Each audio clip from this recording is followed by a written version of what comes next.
Yeah, yeah, yes. Hello, baby. Hello, baby.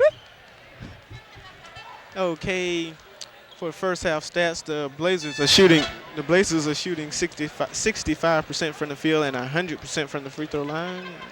The Trojans lead the series 12 wins to 10 losses. Valdosta State couldn't keep up with Jacksonville State, losing its second league game at home this season, 105 to 94. All right. Oh boy, you saw that girl in that dress?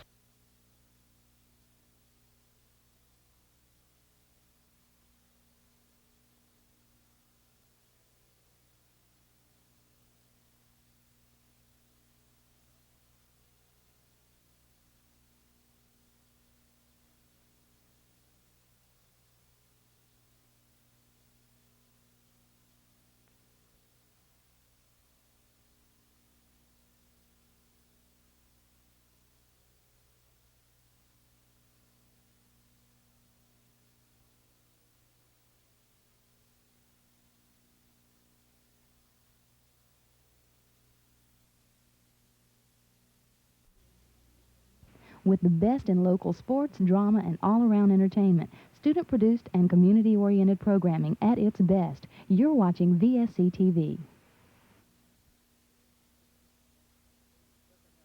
The second half is almost underway and it's shaping up to be a pretty exciting barn burner.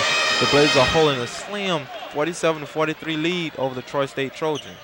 For first half comments, the Trojans must find some way to stop the Blazers' perimeter aerial attack. On the offensive end, they should be more patient. Even though they are out rebounding the Blazers, they are not producing off of their offensive rebounds. The Blazers must continue to play aggressive defense, and they are really shooting extremely well, shooting 65% from the field and 100% from the free throw line. And the Trojans are shooting 46% from the field and 60% from the free throw line. We had a pretty exciting halftime here in the PE complex. The VSC cheerleaders put on an exciting show. They have a basket by Alex Thomas. He had 7 points on night. As you were saying, the cheerleaders, they had announced all of the cheerleaders and had like a dance routine going, and it was real exciting and really got the crowd into it. They have a basket by Daryl Thomas. As I mentioned earlier, they are really out rebounding the Blazers, but they have to make sure they produce off of those offensive rebounds. And Daryl Thomas picks up where he left off in the first half. Yeah, he now has 20 points, leading all scorers. And a three-point shot by Butch. And put back by Alex Thomas.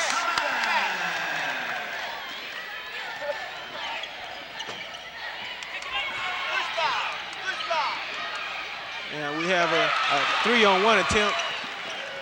And great defensive effort by number 10 for the Trojans, Neil Murray. That was great hustle by the freshman, Butch Shellman. He has really come on to do a fantastic job this season so far. Troy State seemed to want to rush the pace of the game, set their own momentum for the second half. Have a near turnover on the sideline almost. And Blazers are really being a little bit more patient. They're trying to get Alex Thomas to work around and go through, and a three-point shot. And Michael Phillips finally misses one from the three-point land. He's really been owning that line tonight.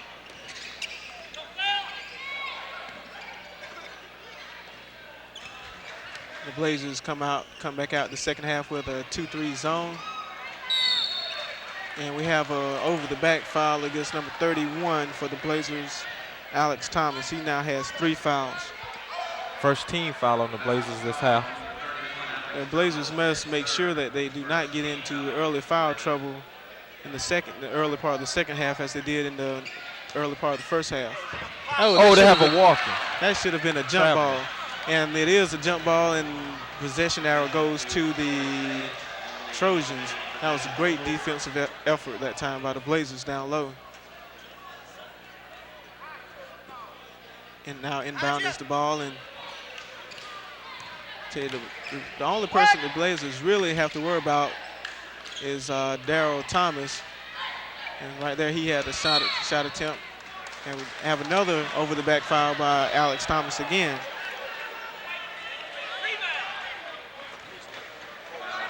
Checking in for the Blazers is number 40, Joe Ellick.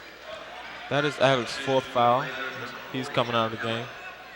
And we have to make sure, like I mentioned earlier, that we do not get into early foul trouble because that will help the Trojans get back into this game. The best way to come from behind is to make all of your fast break points and to make sure you make almost all of your free throws at the free throw line. We have a lot of pushing and action going down low between number 34, the Trojans, and Roy Addison. And we have an air ball by number 14, but it was followed up by number 22, Anthony Reed. The Blazers must do something to rebound against the Trojans team. Blazers work the ball around, passes it over to Butch Sherman.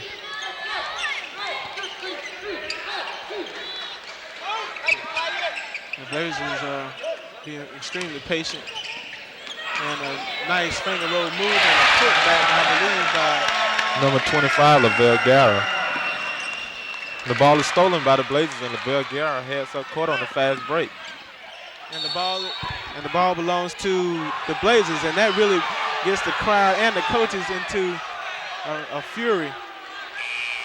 I believe that was a bad call. It also should have been a foul on that play. Checking in for the Trojans, number 32, Andy Davis.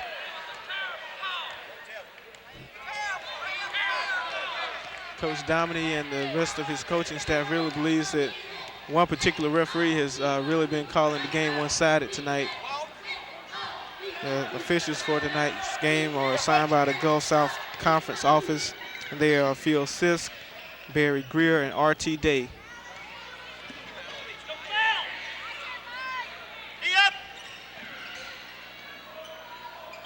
Once again, another offensive rebound, but we have a foul on Lavelle Guerra.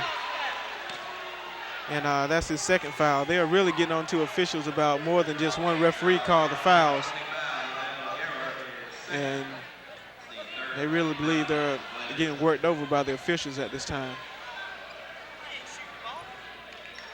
I believe they're calling that a shooting foul, and number 34 for the Trojans, Calvin McDowell.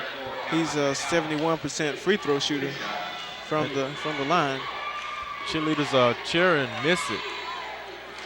And he makes the basket. I guess Calvin wasn't listening to the cheerleaders.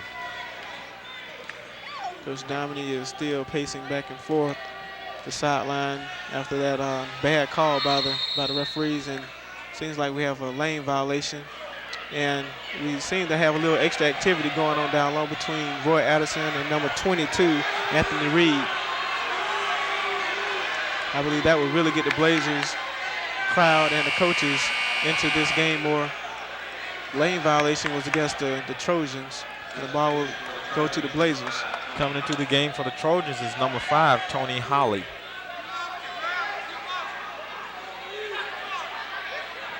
I believe the officials are now trying to regain order to the court. They should have a conference with all the players and bring them all to the middle and discuss what's been going on. They're going to have to watch the play down low. It's starting to get extremely physical between the big men trying to work for position.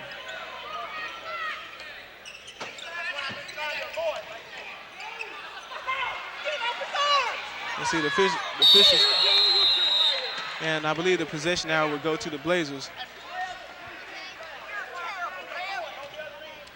Coach Dominy is really upset about the fouls being called now. He believed that should have been a foul on the Trojans.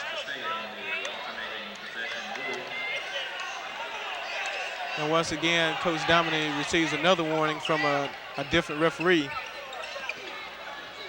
He really doesn't need to pick up a technical foul with the Blazers winning 53-48 with 16-14 left in the game. And we have a ball slip away from Joe Ellick, and Lavelle Guerra picks it up and puts the ball in underneath the basket. Lavelle was standing in the right place at the right time. That time when Joe had the ball stripped away from him. Usually your good players always end up in the right place at the right time. A good screen for Darryl Thomas, and he lays the ball in. Darryl Thomas has 22 points on the night, leading all scorers.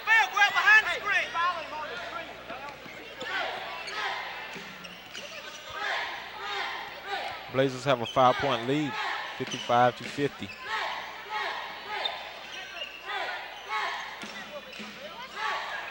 Blazers working the ball around, being very patient.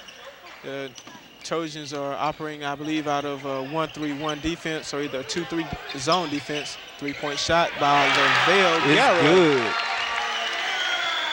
LaVale now has 15 points on the night to lead the Blazers in scoring, followed closely by Michael Phillips with 12 and Joe Ellick with 8 points. Blazers now work out of a 2-3 zone defense, and a great defensive play by the Blazers down low. Blazers come up with the steal that time down. Seemed like that was a batted ball by number 40, Joe Ellick, to create the turnover. But Sherman puts a nice fake, goes in for the shot, but misses it. And that was a good way to get Darryl Thomas, part of the paratrooper crew. That was a good head fake. And almost a great steal. Oh, and we have another foul call against the Blazers. I believe that foul will be on Roy Addison, I believe. No, it was called on Joe Ellick. That's his first foul of the night. Blazers' 4th team foul this half. The Blazers are being more aggressive on defense, and the most important thing, they're staying away from the fouls, and that's really what kind of hurt them in the first half, sending Darryl Thomas to the free throw line. And he makes another free throw. Because they were shooting 60% from the free throw line in the first half, and most of those free throws were taken by Darryl Thomas.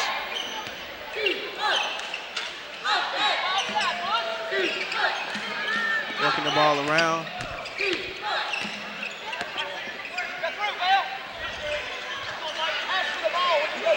Ball is passed inside to Joe Ellick. Ball is kicked back outside to Butch Sherman. Blazers are doing an extremely nice job now of being patient with the ball. And a shot by LaVale Garrett is missed, and we see it. Good rebound, and we finally have a foul call against the Trojans. Number 34, Calvin Dowling. As you can hear, the crowd is applauding the referee. The crowd is noticing the lopsidedness of the calls made by the officials tonight. Roy Addison is a 65% free throw shooter, and that is pretty good, even though it could be better. I believe he just has to relax and settle down and make the shots. Seems like he rushed that one just a little bit.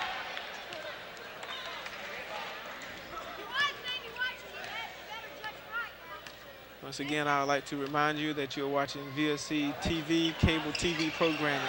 This game was pre-recorded February the 13th, 1989. You're watching Valdosta State versus the Troy State Trojans. About to check in the game for the Trojans is number 22 and number 10, Anthony Reed and Neil Murray. You have a lack of communication on the Trojans that time. Number 14, Matt Copeland, threw the ball out of bounds. Blazers hold on to a 6-point lead with 13:39 left in the game. Cut through! As you can hear, Coach Dominic is telling his players to cut through and to free themselves and to get an opening and try to break it looks like a 1-2-2 zone played by the Trojans. They switch back out now. It seems that they're playing a 2-3 zone. Oh, that was a good pass inside and a jump ball, and I believe the possession will belong to the Trojans. LaVale was just telling Joe to shoot the ball when he has it down low, and when you get the ball down low in the paint, you must shoot the ball. Coach Dominic was also telling Joe to be ready. He kind of took his eyes off the ball that time, but he did look back in time to regain possession of the ball. We should have a charge, and that's exactly what we have. Finally, they get number 22, I believe it is, for the Trojans, Anthony Reed, for an offensive foul, and that's his third foul of the night.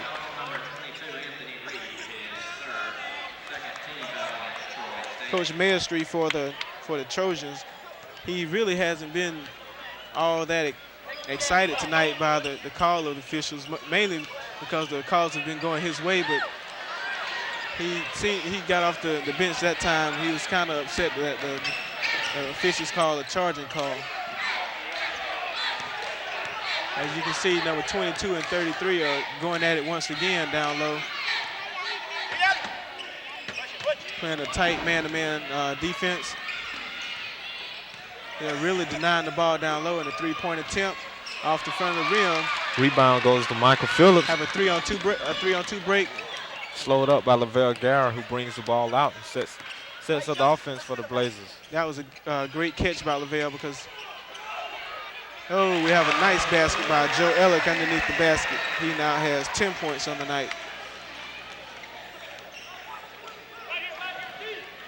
The Blazers are doing a terrific job now keeping the ball out of the hands of Daryl Thomas. And we have another call against Lavelle Guerra, and that's his third foul. 5 team fouls against the Blazers. That seemed like a clean block to me that time down the court for Lavelle Guerra. But unluckily, he was called for the foul.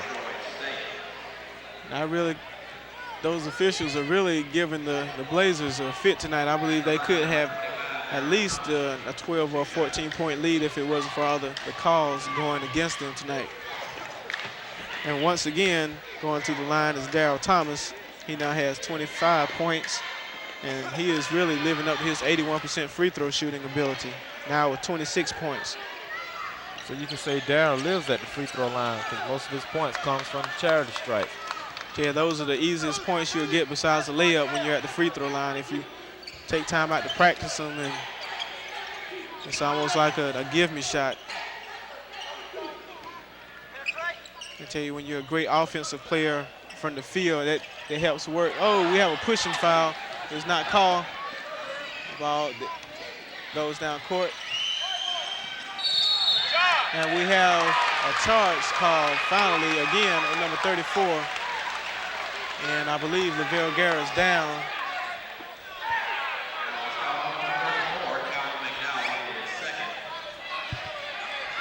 And he is limping off. I think it's his knee. He bumped his knee.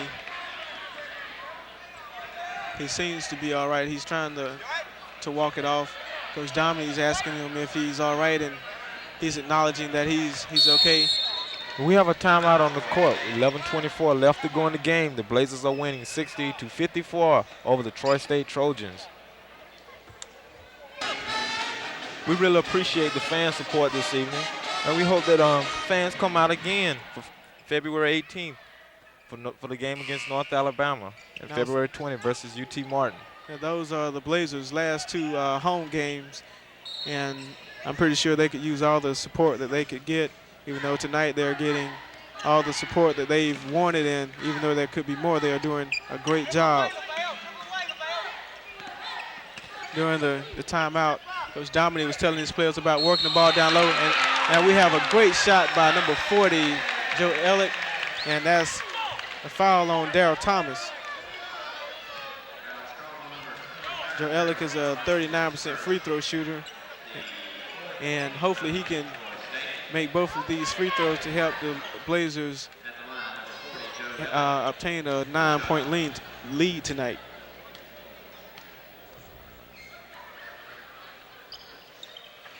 That time he concentrated and he made the basket. He now has 13 points on the night. During the break, as I was saying earlier, Coach Dominique was telling his players to watch out for the screens that the Trojans are putting on there, causing them to pick up fouls. Trojans makes a 3-point shot, and that was number 14, Matt Copeland, for the Trojans. Yeah, he has 2 3-point shots tonight, and there have been a lot of 3-point shots made tonight, and I tell you, that is extremely good. We know that we have some extraordinary shooters from the outside.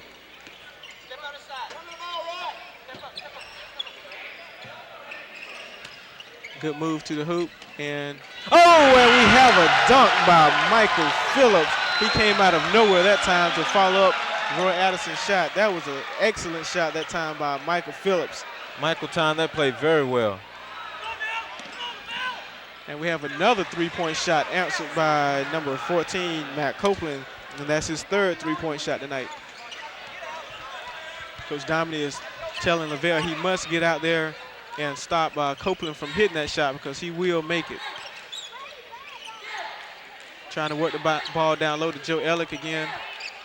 The ref should be calling the pushing away of arms by number 34, but they're not calling it. And a shot by Butch Shelman. He now has 12 points on the night.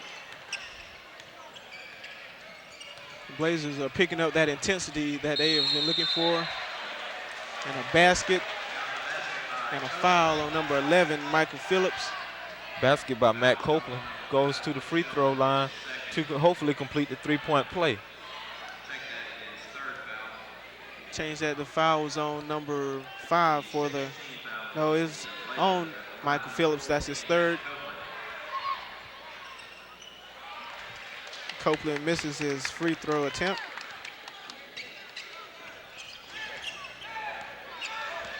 Lavelle Guerra is now calling out that the Trojans are playing a man-to-man defense and they have a set offense. Seems like. And we have a foul on the Trojans. And looking at the players' faces here from the scorers table, the players seem to be pretty intensified and, you know, not really happy with each other. As I mentioned in the first half, these two teams really have a great rivalry going, and neither team wants to lose tonight. Roy makes his first free throw attempt. Blazers hold on to a comfortable 6-point lead at the second. And now a 7-point lead with 9:24 left in the game.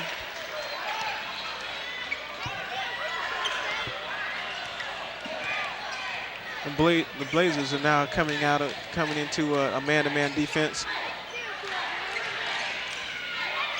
Oh, that was an extremely smooth drive to the basket by Darryl Thomas. He now has 28 points on the night. Coach Dominic is telling his players they need some penetration on the baseline.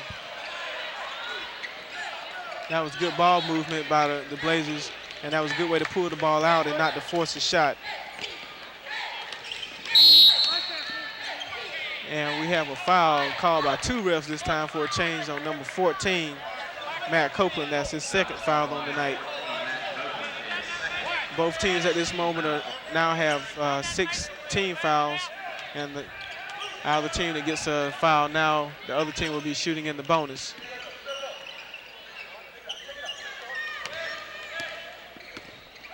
Blazers are patiently working the ball around.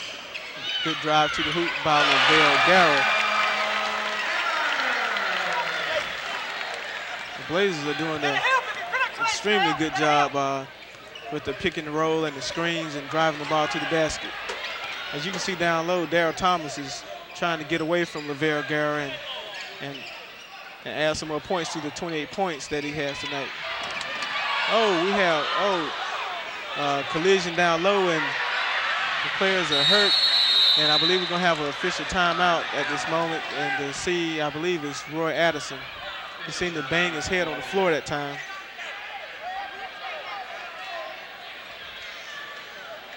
While we're waiting for the trainers to assist Roy Addison, on February the 20th at 6:30, there will be an organ recital by Dr. Ruth Sisson, aired on VSC TV, cable TV programming. Okay. Roy Addison now has made his way back to the VSC bench. I believe he hit his knee on the floor, and as you can see, he is in extreme pain at the moment. And I'm pretty sure they're going to take extremely good care of his knee and probably put some ice on it. Hopefully he will be able to return to the contest tonight. Replacing him is number 31, Alex Thomas, and he comes in with a great feed to number 40, Joe Ellick. And Joe Ellick is having a game of games tonight. He now has 15 points. The Blazers shift to a man-to-man defense. And we should have had a traveling call that time on number 34. And easy basket by number 22 for the Trojans, Anthony Reed. He now has 8 points on the night. Blazers hold on to a 73-68 lead, winning with 7:12 left in the game. Seems like the Blazers is now trying to come in with a down low attack. A 3-point shot by Michael Phillips. The look on Coach Dominic's face at that time was like, Michael, what are you doing? Trying to run some time off the clock.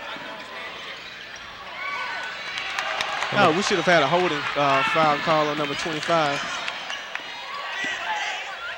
And we have almost a turnover. The referees really aren't calling any fouls right now. And Joe Ellick is holding his knee at this time, and I think he got a shot to his calf or either to his knee. He's now stretching it out. I believe he's catching a cramp, trying to work it out. Coach Stooks is telling Joe he has to suck it up and get back into the ball game and fight, as some of the cheerleaders would say. Yeah, there really is a lot of extra pushing going on down low.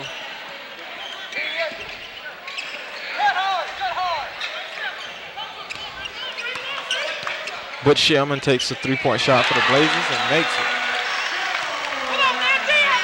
This game has been filled with 3-point shots, and a great defensive effort by Joe Elliott, and he is really in pain at the moment. And I believe we're going to have another official timeout, and to replace him is number 42, Philip Piper.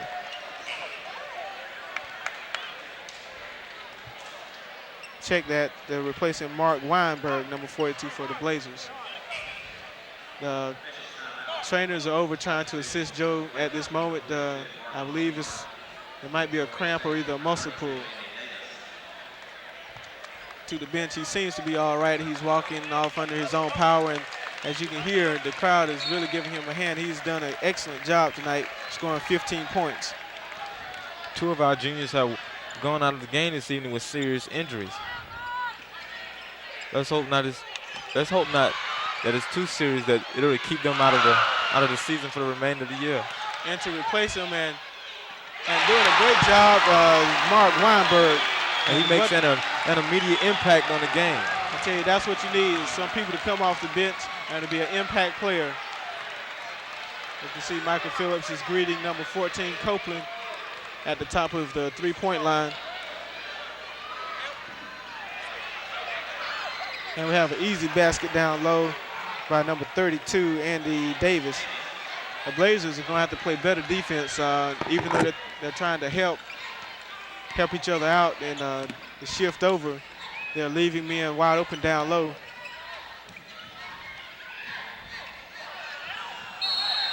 And down low we have the ball knocked away by the Trojans, and the possession remains to the Blazers. We have 27 seconds left on the shot clock.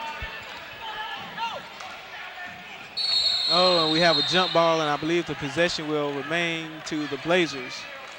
That was a good defensive effort by. And as you can see, number 34 for the Trojans, McDowell, is really upset. He believes that the fans are really getting into the game.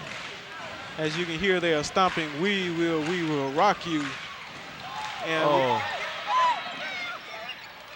And that time there was no backcourt call because it was an inbound play. It was an inbounds play.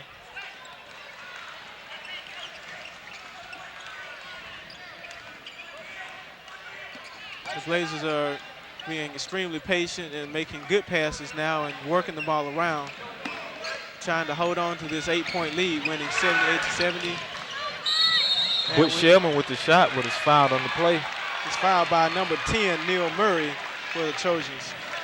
That should be a shooting foul. If not, it is in the penalty. And we have great news, and as you can hear, the crowd is going crazy. Returning are the 2 twin towers for the Blazers, Joe Elliott and Roy Addison. As you can see, the cheerleaders are really urging the Blazers on, and they have done a great job so far this year in cheering for the Lady Blazers and the Blazers. Butch hits his first free throw attempt.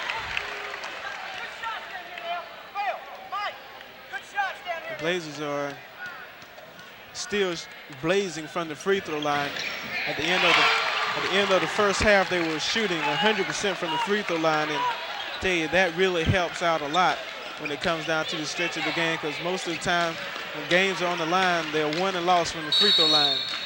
And the Troy State Trojans call a timeout with 4:33 left to go in the game. The Blazers are winning 80-70 over the Troy State Trojans.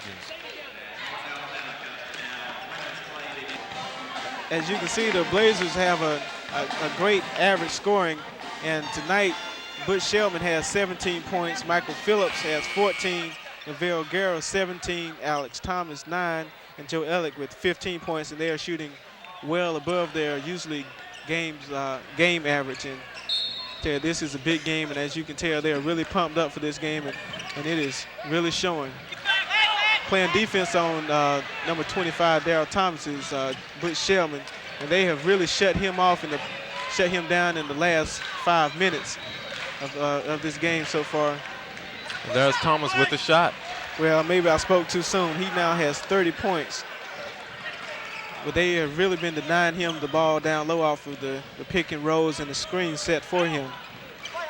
Trojans pick up the defense at half court. They're in the man-to-man defense. The Blazers are working off their own screens, and a three-point shot and almost made by Michael Phillips. And the coaches are really upset with Mike about taking that three-point shot, and we have a two-point basket by Neil Murray. He now has 8 points on the night.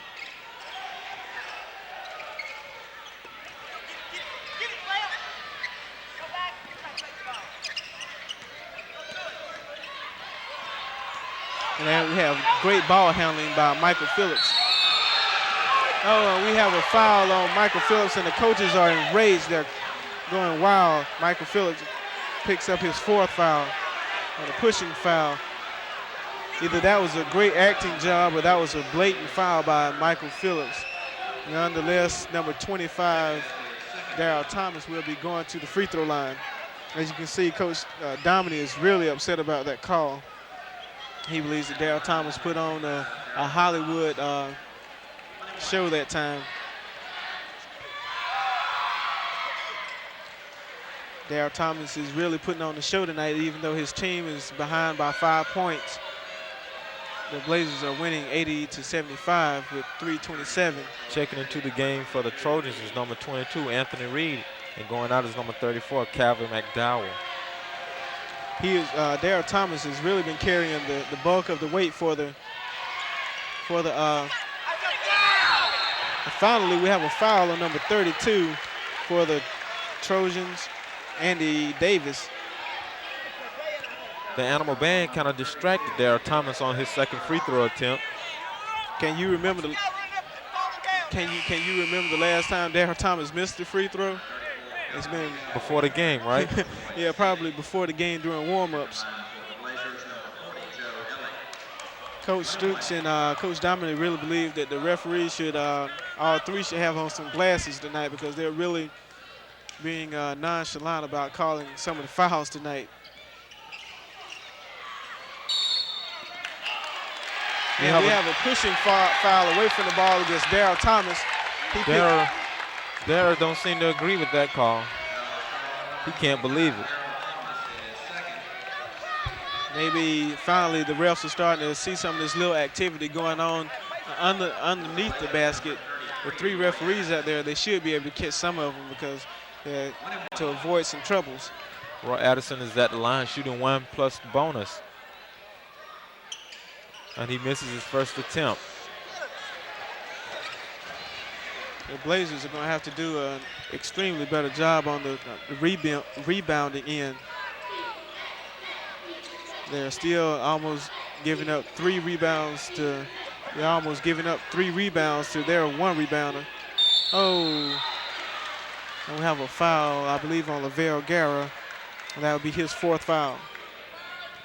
And that is correct. That is on Lavelle Guerin. That's his 4th foul. Going to the free throw line for the Trojans is number 25, Darryl Thomas. They really do not need to foul him. Out of all the people on the court to foul, they should not foul this guy. He has really done an excellent job from the free throw line.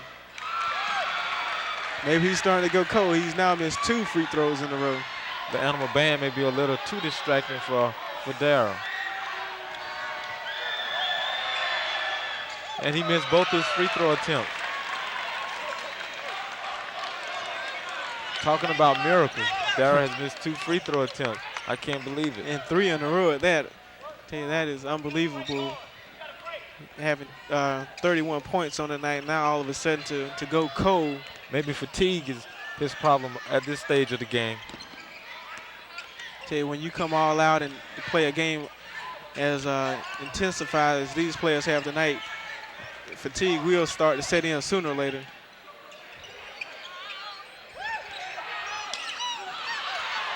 And I tell you, the referees are really doing a bad job of officiating.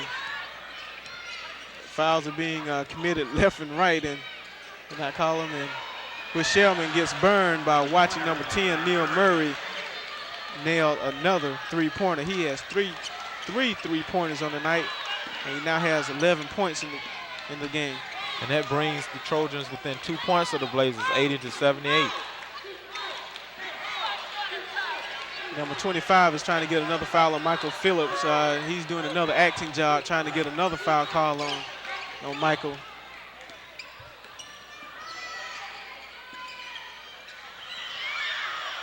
Ball goes out of bounds. Still Blazer basketball. The Blazers must be patient on the offensive end.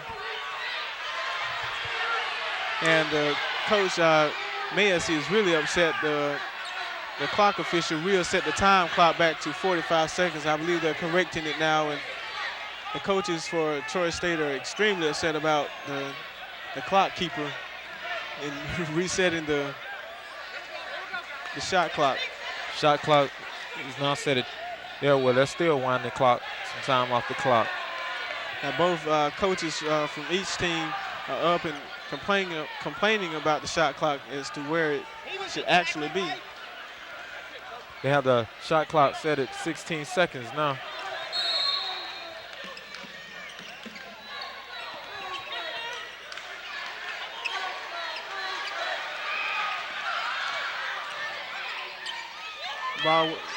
And a great defensive play by Neil Murray to come up behind Joe Alec that time and knock the ball away.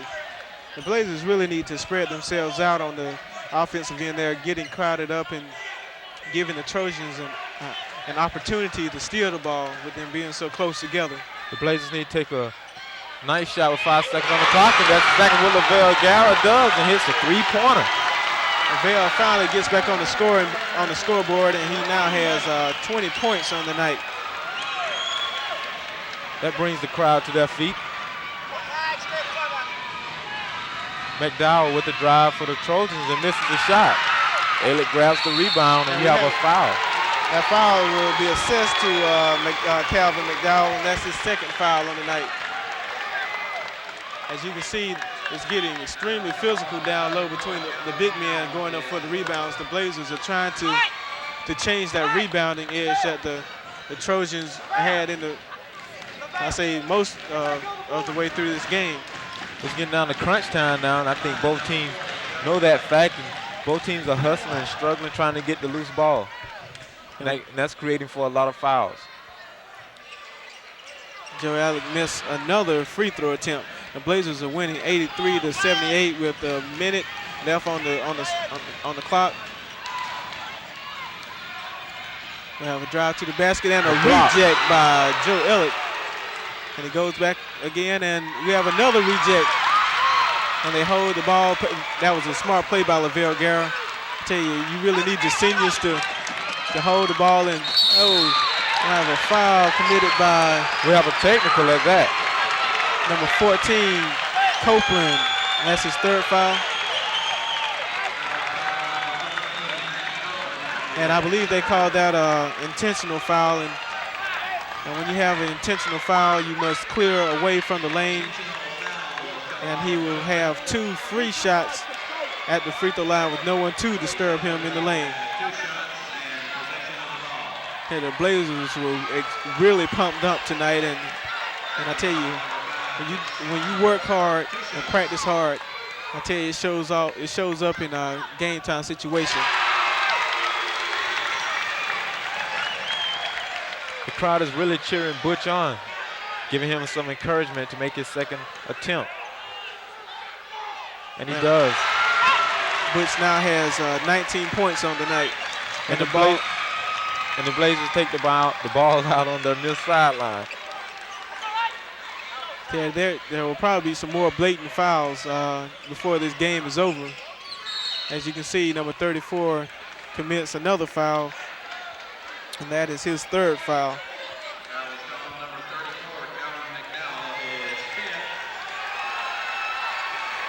That is Calvin's 5th foul, and he will be leaving the game.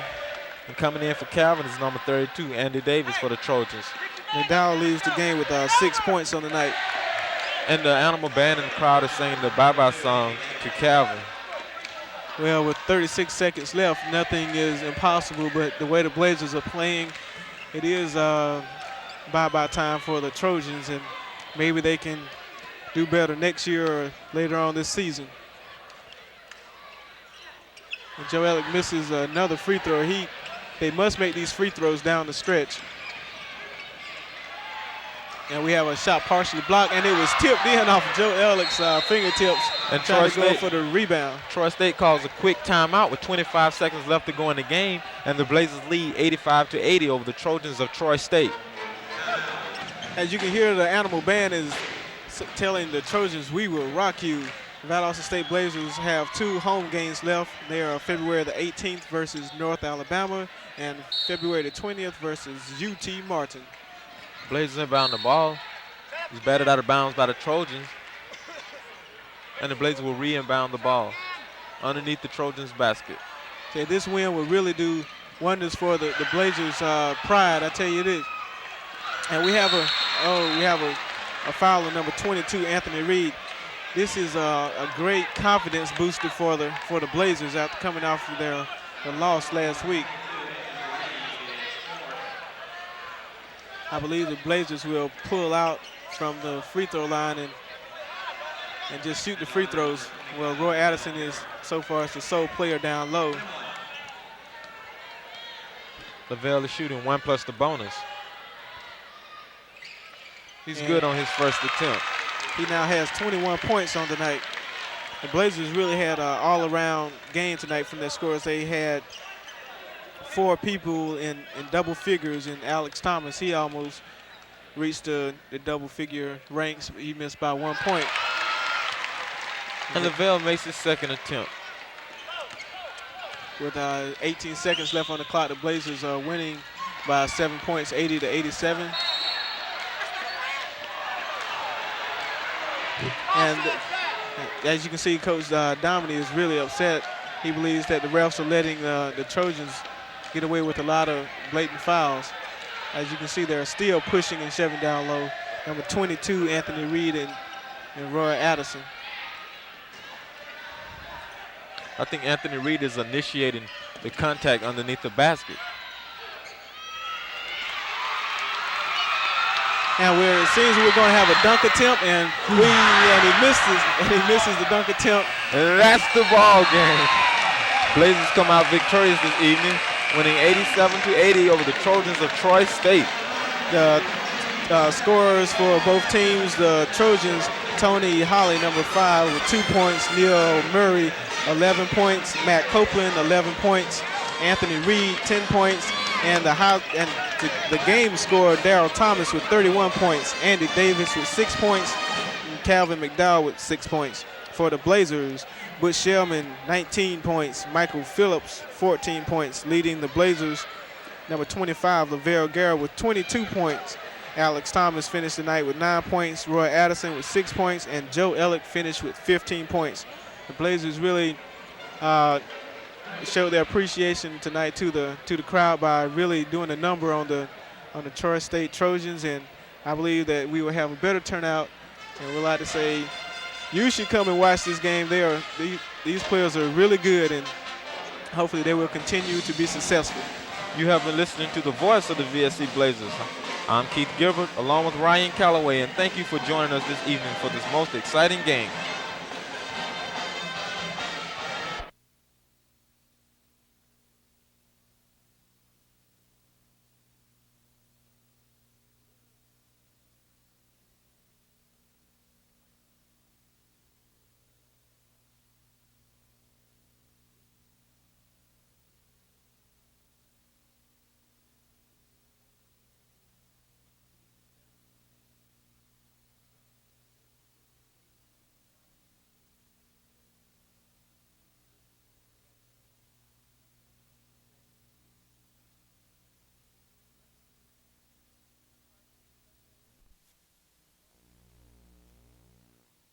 Herself. It is the defense counsel's job and duty to protect the rights of the individual, my client, as it is the prosecution's duty to uphold and defend the laws of the state. Justice for all. Only we have a problem here. Both sides want to win. We want to win regardless of the truth. We want to win regardless of justice, regardless of who's guilty or innocent. Winning is everything. That man there wants to win so badly today, it means so much to him that he forgot something. He forgot something that is absolutely essential to today's proceedings. The man forgot his case. He forgot to bring it. Well, I don't see it, do you? The prosecution's case, he's got to have one. Ladies and gentlemen of the jury, I have a case to end all cases. I have witnesses for my client. I have character references for my client. I have testimonials backed up from here to Washington, D.C. But there's one thing that has stayed in my mind and I could not get rid of, and that was why. Why would she lie? What was her motive for lying? Why? If my client is innocent, then she's lying. Why? Yesterday, I found out why. She doesn't have a motive. You know why? Because she's not lying. And ladies and gentlemen of the jury, the prosecution is not going to get this man today, no. Because I'm going to get him. The Honorable Judge Henry T. Fleming should go straight to fucking jail.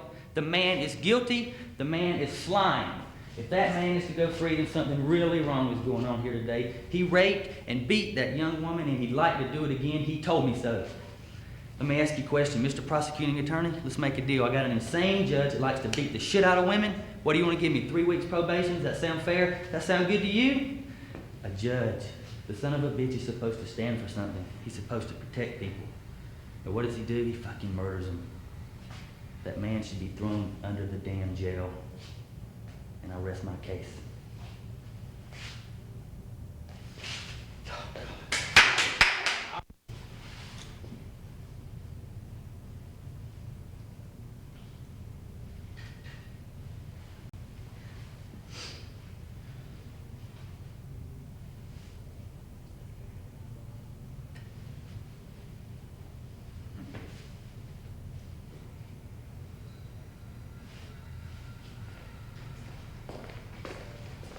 I'm portraying Clark W. Griswold in the movie Vacation, and he's been on a 2-week vacation from Chicago all the way out to California to an amusement park called Wally World. And everything that could possibly go wrong on the trip went wrong, and finally when they get to Wally World, their destination, they find the amusement park is closed. So Clark goes to a sporting goods shop and gets a BB gun and uses it as a real gun and takes a security guard as hostage and makes him open up the park, and they ride all the rides. And while they're riding the rides, the other security guards call the SWAT team, the police, and Mr. Wally, who's the owner of the park. And as the scene opens up, they have Clark and his whole family under arrest there, and Mr. Wally is just coming up and approaching him.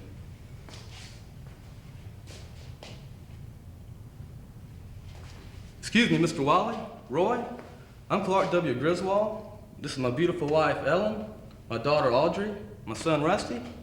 We're really big fans of yours and we watch your show all the time. Maybe I can make some sense out of this. We're from Chicago, Roy, the Windy City. Yeah, it's a nice place to visit. Well, we spent 2 whole weeks coming out here and it's been pure T hell. We lost a dear member of the family along the way. But that's not important, Roy. What's important is we could have gone anywhere in the whole world that we wanted to this summer, anywhere. But when I asked my kids, remember kids? I said, where would you rather go more than any place in the world? And what did you say? Wally World, Dad. Roy, Wally World. Do you have any kids, Roy? I thought you did. You hear that, honey? 7 kids. Did you ever drive them across country? Florida. Great place, isn't it? Hell yeah, I know that smell from the back seat, kids. You can imagine then, Roy, if you went to Florida and Florida was closed. Hell, I know they don't close the state of Florida, Roy. You can imagine how I felt when we got to Wally World after all this trouble and it was closed. If you could have seen the look on my kids' faces. All right, I went a little haywire. All right, I went a lot haywire, but I just didn't know what to do. I did not mean any harm. I didn't mean any harm to any of these people, to the SWAT team, to the police, or anybody. I want you to ask yourself one thing, Roy. If you were me, wouldn't you do the same thing for your kids? Huh? You would? All right, kids, didn't I tell you? What did I tell you? Didn't I tell you to trust Dad? All right.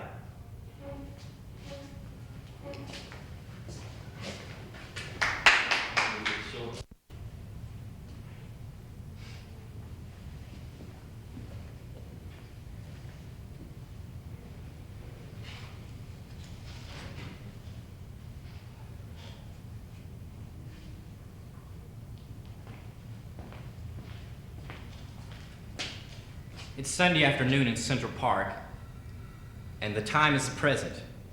Peter is a young man who is alienated from the human race. He's walking through the park and he comes across Peter, who at first is a complete stranger to him. At first, Peter is annoyed with Jerry, but after a while they begin to talk, and Peter is intrigued with what Jerry has to say. Jerry tells a story about a dog. This dog tries to bite him whenever he goes to his apartment. So Jerry tries to feed the dog to make friends with him. This story is comparable to that with animals and to human beings. This is part of the speech.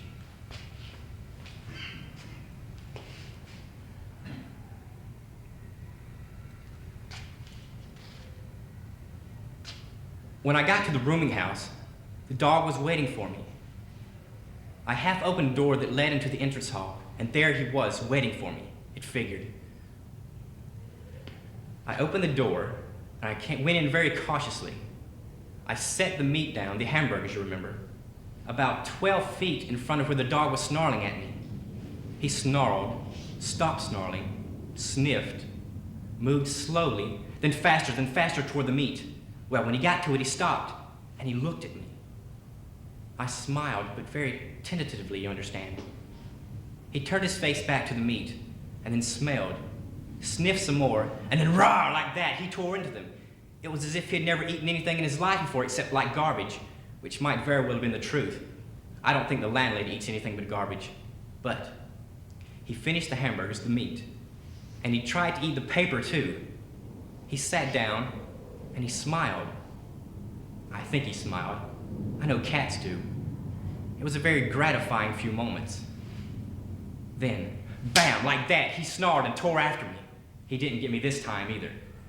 So, the next time, I went upstairs and I laid down on my bed and I started to think about the dog again. To be truthful, I was offended, and I was damn mad too. There was 6 perfectly good hamburgers with not enough pork in them to make it disgusting. I was offended. Let me try.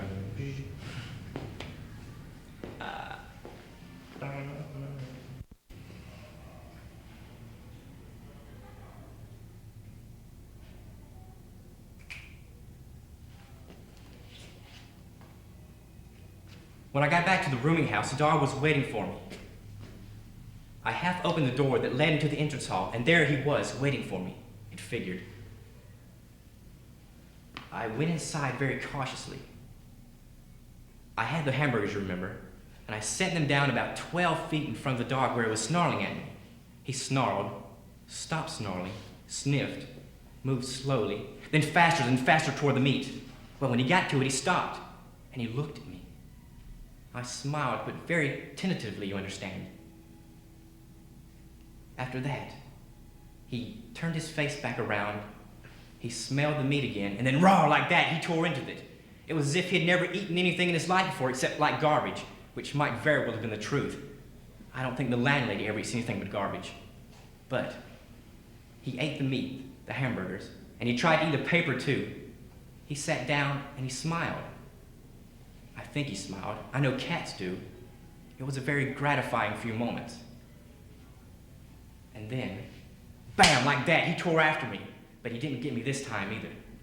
So, I got upstairs, and I lay down on my bed and started thinking about the dog again.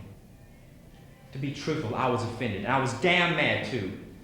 It was 6 perfectly good hamburgers with not enough pork in them to make it disgusting. I was offended. But after a while, I decided to try it for a few more days.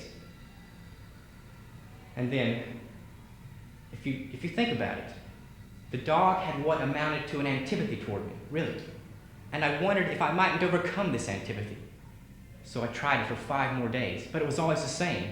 Snarl, sniff, move, faster, stare, gobble, roar, smile, snarl, bam. Well, by now, Columbus Avenue was strewn with hamburger rolls, and I was less offended than disgusted. So, I decided to kill the dog. Oh, don't be alarmed, Peter, I didn't succeed.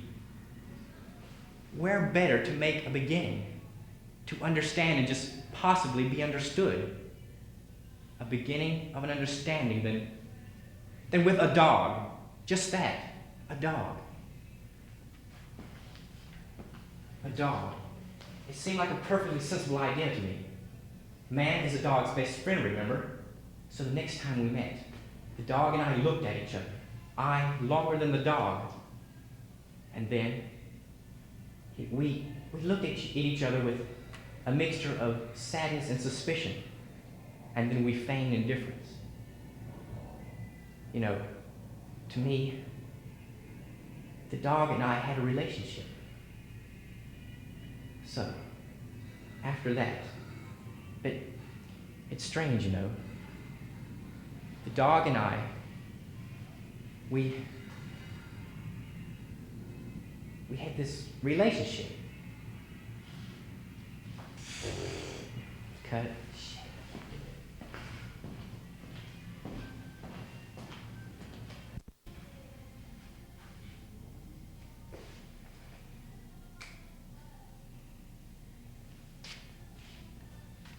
When I got to the rooming house, the dog was waiting for me. And I half opened the door that led into the entrance hall, and there he was, waiting for me, it figured. I went in very cautiously, and I had the hamburgers, you remember, and I set them down about 12 feet in front of where the dog was snarling at me. He snarled, stopped snarling, sniffed, moved slowly, then faster toward the meat. When he got to it, he stopped, and he looked at me. I smiled very tentatively, you understand. He turned his face back to the meat, and then smelled, sniffed some more, and then raw like that, he tore into them. It was as if he had never eaten anything in his life before except like garbage, which might very well have been the truth. I don't think the landlady ever eats anything but garbage. But when he finished the meat, the hamburgers, and he tried to eat the paper too, he sat down and he smiled. I think he smiled. I know cats do. And then it was as if nothing ever. Next, so what I did next. So I went upstairs to my room and I lay down on my bed and I started thinking about the dog again. And then it was as if, I'm sorry.